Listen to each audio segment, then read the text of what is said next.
Vector calculus का बहुत ही most important topic को पढ़ने जा रहे हैं जिसका नाम है ग्रेडियंट। ठीक है, ग्रेडियंट क्या होता है? अब आपका function of X by Z, function of U के रूप में भी हो सकता है, फाई के रूप में भी हो सकता है। हम यहाँ पर फाई को यूज करेंगे। अब फाई क्या है आपका? Scalar quantity. स्केलर क्वांटिटी किसे कहते हैं बेटा? जिसमें केवल मैग्नीट्यूड होता है, डायरेक्शन नहीं होता। तो जिसमें डायरेक्शन भी होता है वो आपका बन जाता है वेक्टर क्वांटिटी। तो स्केलर क्वांटिटी को वेक्टर क्वांटिटी में चेंज करना है तो हमें यहाँ पर डेल के साथ मल्टीप्लाई कर देंगे, है ना? तो आपका बन जाएगा वेक्टर क्वांटिटी। इसी को हम बोलते हैं ग्रेडियंट। आप लोगों को एक फॉर्मूला याद रखना है, I del upon del X phi plus J del upon del Y phi plus K del upon del Z phi. ये आपका डेल फाई का फॉर्मूला होता है, या इसी को हम ग्रेडियंट कहते हैं।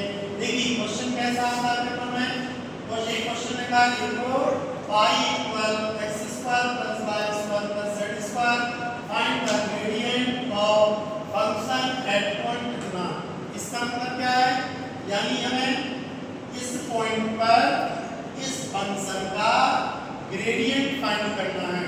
हम कह सकते हैं इस फंक्शन का ग्रेडियंट बताना है। पॉइंट क्यों चाहिए? सबसे पहले हमने पाई इक्वल लिख दिया, अब हमें ग्रेडियंट फाइंड करना है। तो ग्रेडियंट का फॉर्मूला है आपका आई जे, क्या होता है बेटा? यूनिट वेक्टर कहते हैं। देखो कैप लगाना तो यूनिट वेक्टर बोला जाता है। अब हमने लिखा I del upon del X, I की वैल्यू पुट कर दी, plus J del upon del Y, I की वैल्यू पुट की, K del upon del Z, I की वैल्यू पुट की। अब हम पार्शियल डिफरेंशिएशन करेंगे with respect to X. X square का क्या हो गया? 2x, ये दोनों कांस्टेंट थे तो 0, वाई स्क्वायर का यहाँ पर 2y, जेड स्क्वायर का 2z।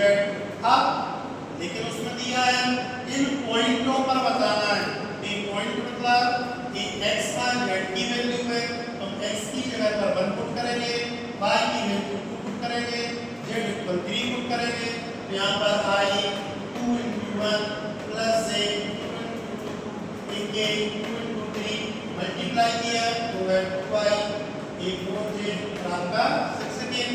यही इसका आंसर हो गया।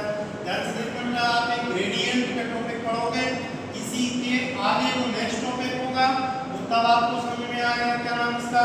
Directional derivative. इसलिए ये टॉपिक बहुत ही